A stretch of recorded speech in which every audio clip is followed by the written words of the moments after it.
Sige, kain. Barilin mo lang ako nang hindi ka na nag-aaksaya ng panahon. Hindi kita babarilin.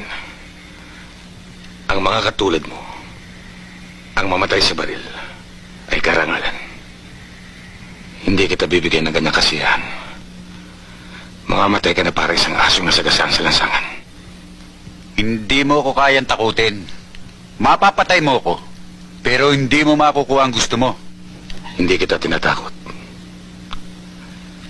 Gusto kong isipin mo kung anong sasabihin ng mga kaibigan mo at kakilala kapag nalaman nila kung paano ka namatay.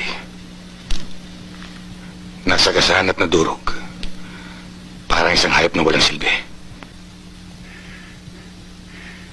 Delpin, parang may dumadating na tren ah. May sasabihin ka? Sasabihin? Wala.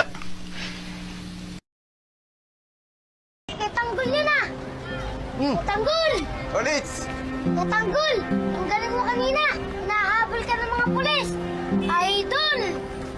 Olits, huwag mong gagayain yun, ha? Masama yun. Eh bakit? Eh ang galing-galing mo nga eh!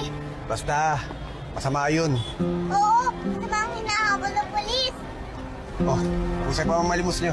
Teka nga eh, matumal nga eh. Mga kulipot na ngayon mga tao. Kumain na ba kayo? Di pa nga eh, gutom na nga ako eh.